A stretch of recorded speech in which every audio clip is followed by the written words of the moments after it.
निरता संतो विरक्ता सपरिग्रह। इसीलिए कहते हैं ज्यादा किसी से उम्मीद मत रखिए।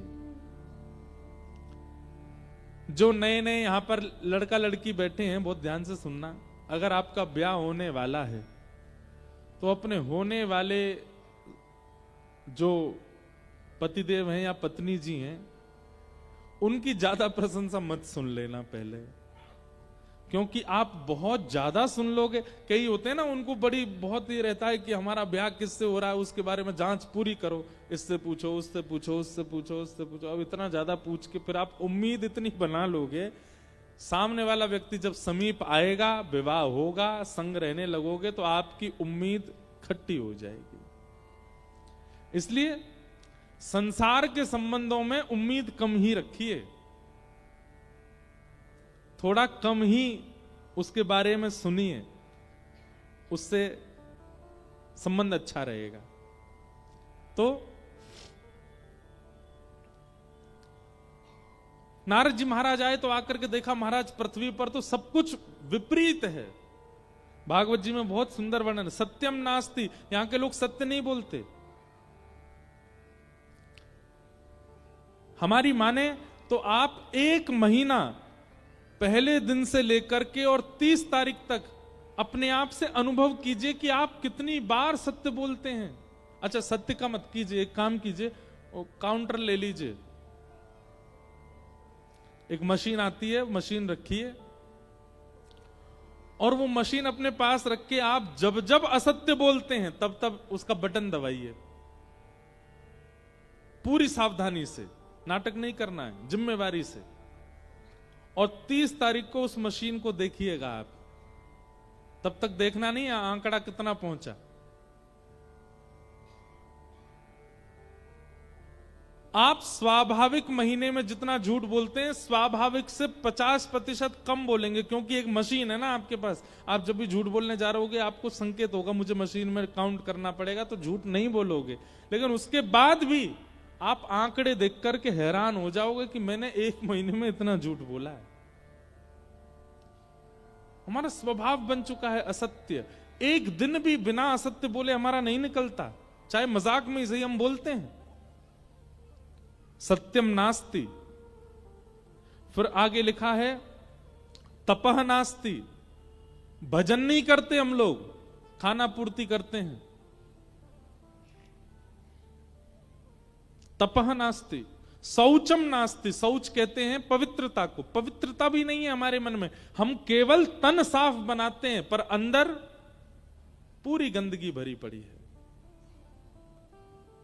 कहने का अभिप्राय, बाहर से गाड़ी धो दी, पर अंदर उसमें सब मट्टी भी भरी पड़ी है, खाने पीने की सामग्रियां भी पड़ी हैं, दुर्गंध भी आ रही है।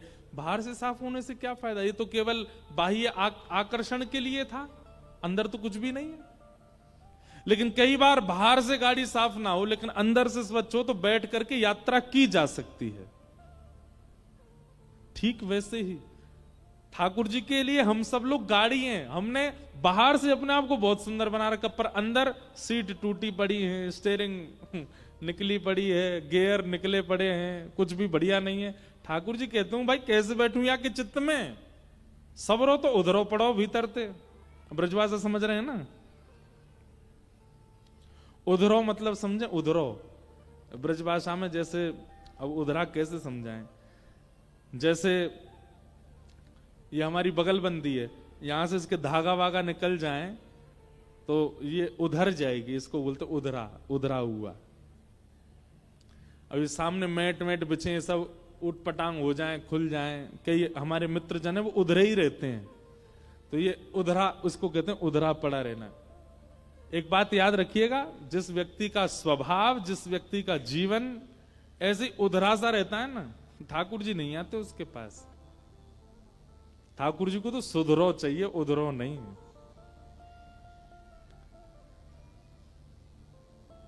तो ठाकुर जी बाहर से देखते हैं, क्या बढ़िया महाराज, सुंदर जो है, क्या है वो, क्या लगा रखा है, बोरो प्लस लगा रखी है, जे लगा रखा है।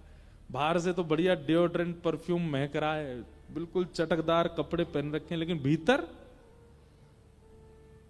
शौचम नास्ति, पवित्र नहीं है। ठाकुर जी नहीं बैठते। तपह नास्ति, दानम नास्ति, शौचम नास्ति, कुछ भी नहीं है। कैसे हम लोग मंदा सुमंद मतयो, हमारी बुद्धि कैसी है? बोले मंद है।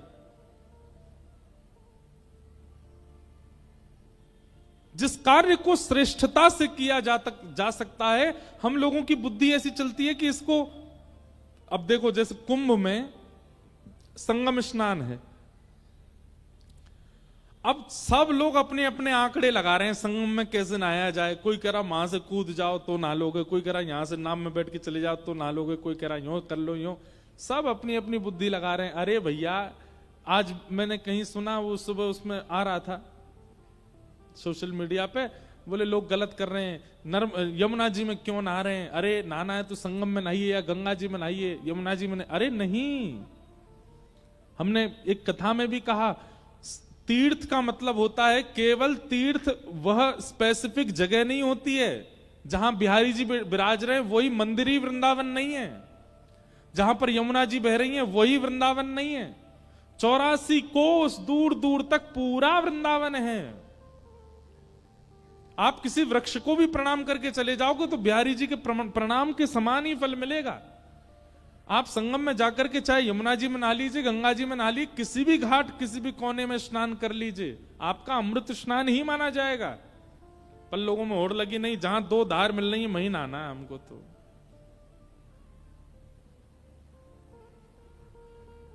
मति विकसित कीजिए थोड़ी, और मति विकसित होती है सत्संग से।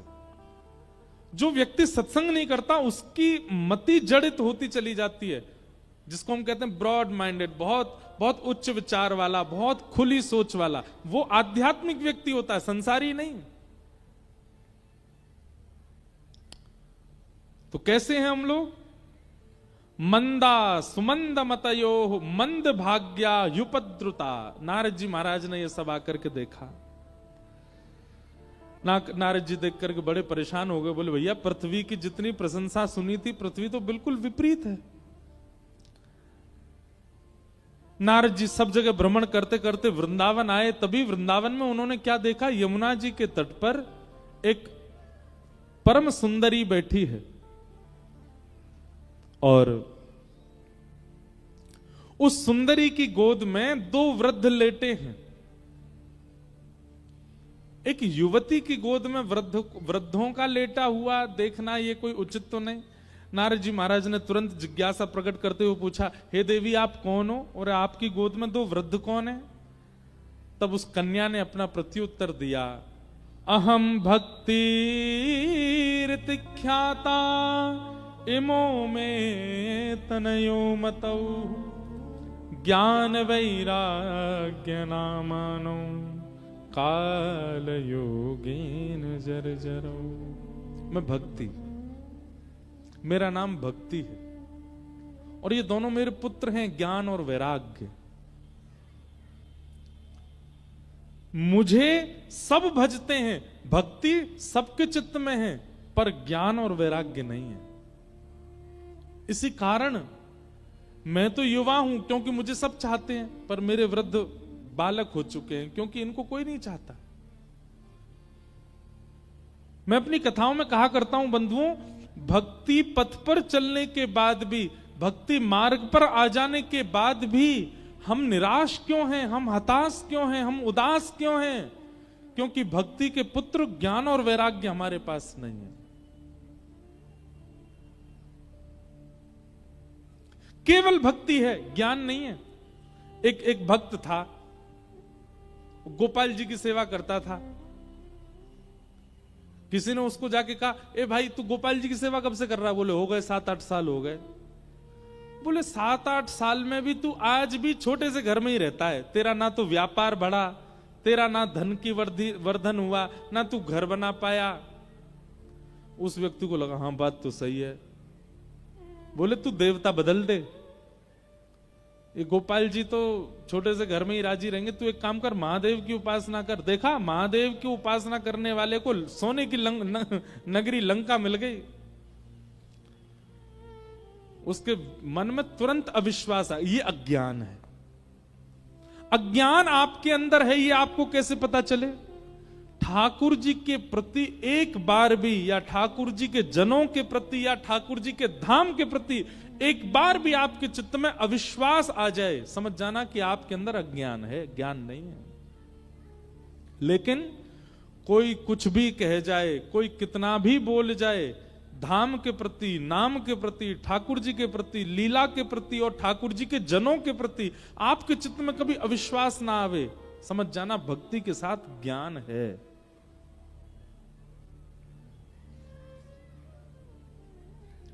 हमारे भगवान श्री कृष्ण हमारे वृंदावन चंद के ऊपर बहुत प्रश्न उठाते हैं कई पढ़े लिखे लोग, पर उनको अज्ञानी ही कहते हैं। हमारे यहां तो कहते हैं गमार, गमार हैं ये, या जाने कहां गमार, प्रेम नदिया की सदा उल्टी बहे धार। तो अब उस व्यक्ति ने क्या किया पता है? शंकर जी ले आया और गोपाल जी उठा के अलमारी में धर दी। बोले 7 साल हो गए आपकी सेवा करते, अब यहीं बैठे रहो, अब मैं तो शंकर जी की आराधना करूंगा। और शंकर जी का अभिषेक करता, शंकर जी की आराधना करता। अब शंकर जी की आराधना के समय जो उसने अगरबत्ती जलाई, उस अगरबत्ती का धुआं उड़ करके इस तरफ जा रहा था जिस तरफ गोपाल जी बैठे थे। स्वाभाविक जा रहा था, उसमें कुछ हो नहीं रहा था, अपने आप ही वो धुआं इस तरफ जा रहा था। तो उस व्यक्ति के मन में क्या आया? बोले 7 साल इनकी पूजा करी, आज तक कभी सुख दिया नहीं, अब शंकर जी की सेवा कर रहा हूं तो अगरबत्ती का धुआं भी स्वयं ले जा रहे हैं, स्वयं सूंघ रहे हैं। दौड़ करके गया, अलमारी से ठाकुर जी उतारे। बोले 7 साल से मेरी सेवा स्वीकार नहीं करी, अब शंकर जी की आराधना करने लगा तो आप अगरबत्ती की सुगंधी भी ले रहे हो। ठाकुर जी प्रकट हो गए और प्रकट होकर के बोले 7 साल में तूने ऐसा कभी विचार किया ही नहीं कि मैं सूंघता भी हूं, आज सोचा इसलिए प्रकट हुआ मैं। तूने कभी विश्वास किया ही नहीं था कि मेरी नासिका भी है, आज पहली बार सोचा तूने कि हाँ मेरी नाक है, मैं सूंघता भी हूं। भक्ति तो बंधु हम सबके चित्त में है, पर ज्ञान नहीं है। और क्षमा कीजिएगा, ज्ञान का मतलब बहुत जानकारियां होना नहीं होता। विवेकशील बुद्धि, कहां कब क्या करना है, कैसे करना है, और सबसे बड़ी बात भक्ति में अविश्वास का ना होना, यही ज्ञान है।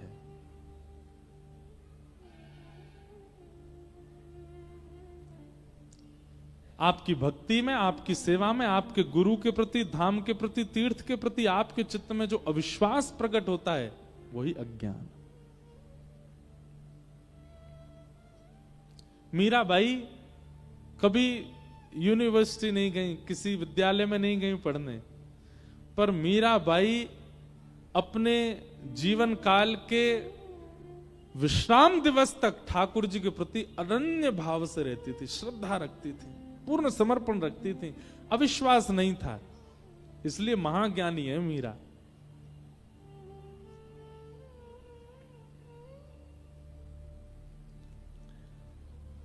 तो हमारी प्रार्थना, भक्ति तो है पर ज्ञान भी लाइए, और ज्ञान है इस बात का प्रमाण है ठाकुर जी के प्रति कभी अविश्वास ना होना।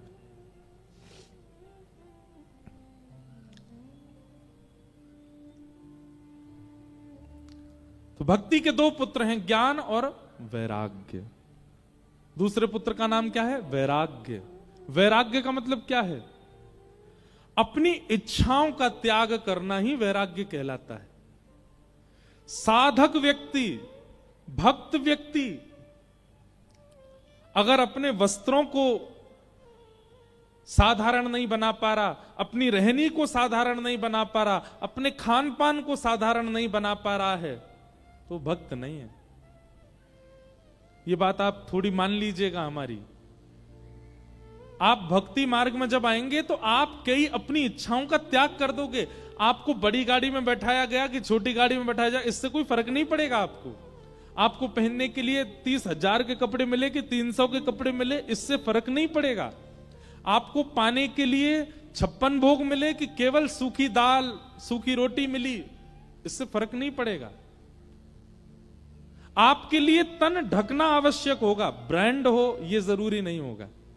आपके लिए सफर करना आवश्यक होगा, गाड़ी बड़ी हो यह जरूरी नहीं होगा। आपके लिए पेट भरना आवश्यक होगा, उसमें 56 भोग हो यह आवश्यक नहीं होगा। इन आवश्यकताओं के त्याग, इन विशिष्ट आवश्यकताओं के त्याग को ही वैराग्य कहते हैं। सब छोड़ करके बाबा जी बन जाना वो वैराग्य नहीं है।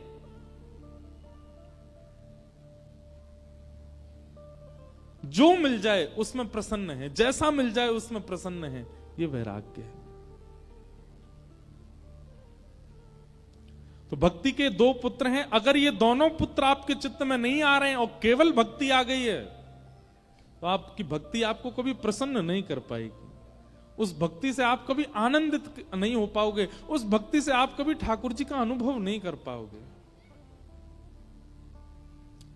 इसलिए भक्ति के साथ साथ अविश्वास खत्म होना चाहिए, तभी ज्ञान आएगा।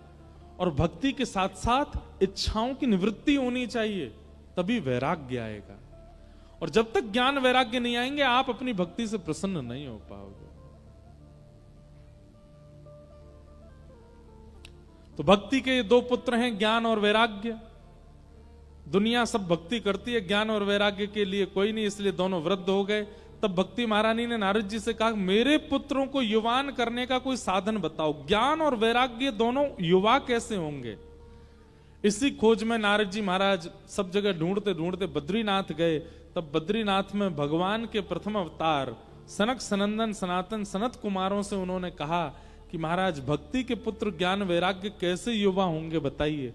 तब सनत कुमारों ने कहा, सत्कर्मसु चको नूनम ज्ञान यज्ञ स्मृतो बुधई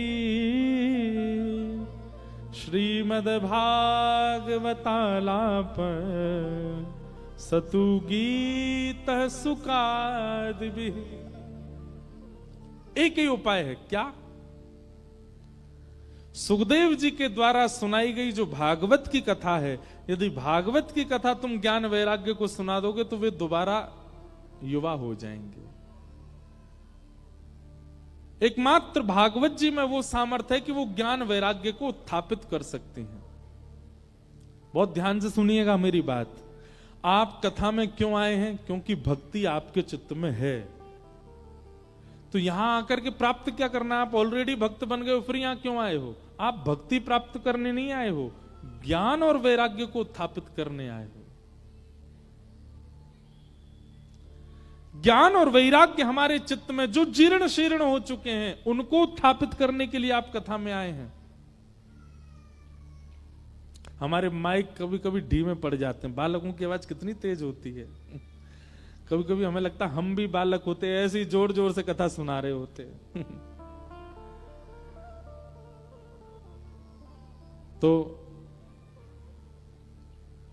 इनको बढ़िया बिस्किट खिला लाओ, बाहर ले जाके टॉफी दे देना। इधर देखो सब लोग, अरे मैया कैसो रो रो लाला। हमको इसलिए लग रहा है उसने वो मंकी कैप पहना ना, इतनी सर्दी तो है नहीं यहाँ पे, बेचारे का मुंह बंद हो गया है। ले उतर गया, लो शांत भी हो गया, और जोर से रो रहा है।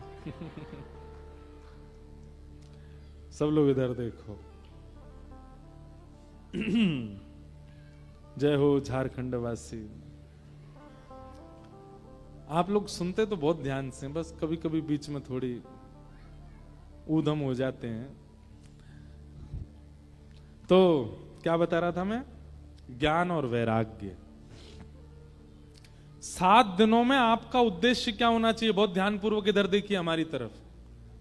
आपका उद्देश्य, कई लोग कहते हैं भक्ति में आगे कैसे बढ़े, भक्ति उत्थापित कैसे हो, हमारी भक्ति सजग कैसे हो, हम भक्ति में ठाकुर जी का दर्शन कैसे करें। आपके अंदर भक्ति है, पर वो भक्ति प्रसन्न कब होगी? जब उसके बालक चित्त में आएंगे, उसके बालक ज्ञान और वैराग्य। आपने किसी मां को अच्छे आसन पर बैठा दिया, मां की सारी व्यवस्थाएं अच्छी कर दी, पर बालकों को दुखी कर दिया। जिसके बालक दुखी हों वो मां कैसे प्रसन्न रह सकती है? भक्ति को आपने हृदय आसन पर बैठा रखा है।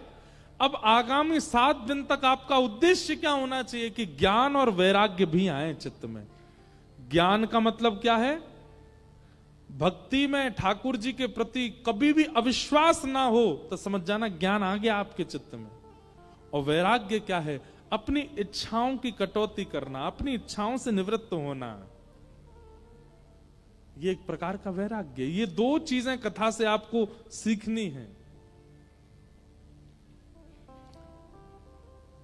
वृंदावन जाने के बाद वृंदावन का रस जिस पर चढ़ जाता है वो व्यक्ति जोगी जैसा क्यों हो जाता है? वो तिलक लगाए घूम रहा है, जटाएं बना लेता है सामान्य से। अभी कुंभ में ऐसा हुआ, ट्रेंड बन गया। अब बाहर के लोग नहाने आते हैं तो जबरदस्ती की जटाएं लगा करके और संतों की तरह रुद्राक्ष पहन करके, त्रिपुंड लगा करके, ये कोई बाह्य आवरण, कोई आडंबर नहीं है।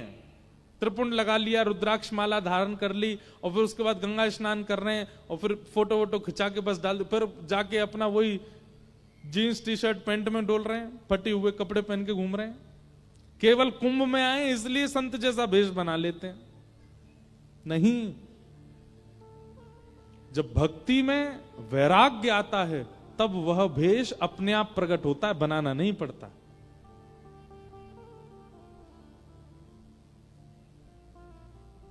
ये उर्दपुंड, ये गले में कंठी माला, ये धोती पहनना, बगलबंदी पहनना, ये एक प्रकार का वैराग्य है जो ठाकुर जी सिखा देते हैं। ठाकुर जी के चरणों में आने वाला व्यक्ति अपने लिए नहीं करता ज्यादा श्रृंगार, नहीं चाहिए उसको ज्यादा हाई फाई चीजें।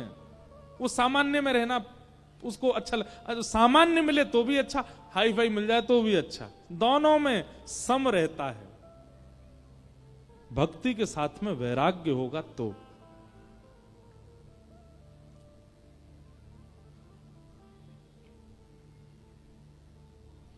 सुख